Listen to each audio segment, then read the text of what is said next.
السلام علیکم، welcome to my channel. First year کی آج short story number 11 I have a dream.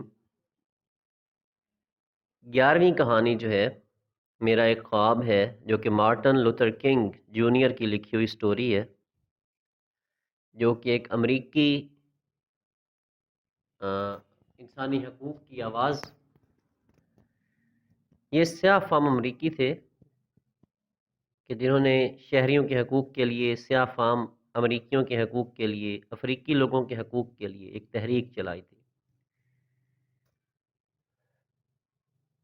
Dear students, ان دنوں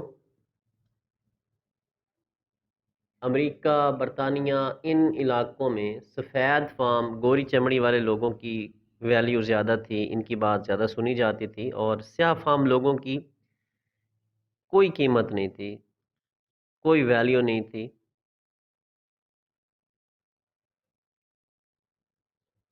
تو انہوں نے اپنے آپ کو جو ہے گرفتاری کے لیے پیش کیا، انہیں گرفتار کیا گیا، اور اس بندے نے انگریز حکومت کے خلاف آواز بھی اٹھائی، اور آخر کار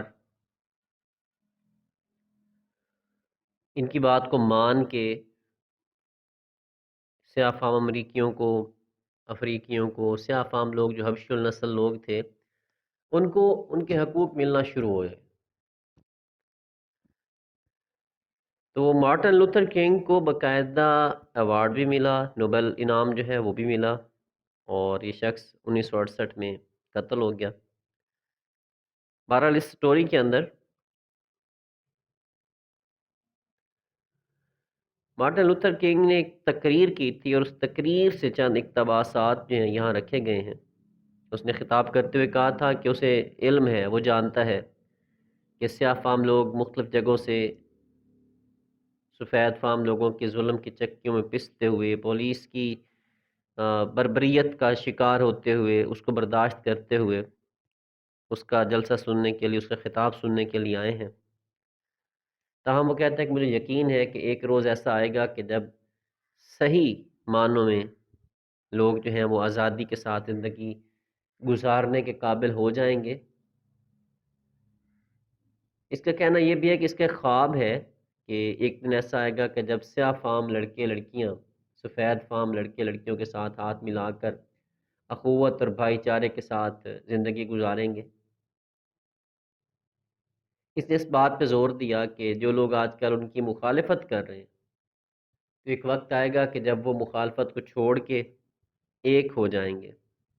اس نے امید ظاہر کی کہ امیر اور غریب کا فرق، بڑے اور چھوٹے کا فرق ختم ہو جائے گا، اور آزادی کا جو نغمہ ہے یہ امریکہ کی تمام ریاستوں میں گونجے گا، اور سیاہ فام لوگ جو ہیں یہ اپنے گیت پہ فخر کریں گے، اپنے نغمے پہ فخر کریں گے، اور خوش ہو کے بولیں گے کہ بالآخر ہم آزاد ہو گئے، آخر کار ہم آزاد ہو گئے۔ تو اس کہانی سے ہمیں یہ نتیجہ ملتا ہے کہ اگر کوئی شخص مستقل مزاجی کے ساتھ اپنی قوم کی بہتری کے لیے کام کرتا ہے، تو ایک نہ ایک دن کامیابی اسے ضرور ملتی ہے۔ اس نے سیاہ فام امریکیوں کے حقوق کی خاطر آواز اٹھائی، جدوجہد کی، اور بالآخر امریکہ میں جتنے بھی قوانین تھے غلاموں کے حوالے سے، سیاہ فام لوگوں کے حوالے سے، وہ بدل گئے۔ اور پھر دیکھیں جی، اس دنیا نے باقاعدہ صدر باراک اوباما کو دیکھا، جو کہ سیاہ فام امریکی تھے لیکن وہ امریکی صدر رہے باقاعدہ۔ اس طریقے سے حبشیوں کو، سیاہ فام امریکیوں کو، سیاہ لوگوں کو اپنے حقوق ملے، اور مارٹن لوتھر کنگ کی یہ جو تقریر تھی یہ بہت مشہور تقریر ہے۔ اس کے ساتھ ہی یہ شارٹ سٹوری ختم ہوتی ہے۔ چینل کو سبسکرائب کرنا مت بھولیے گا۔ شکریہ۔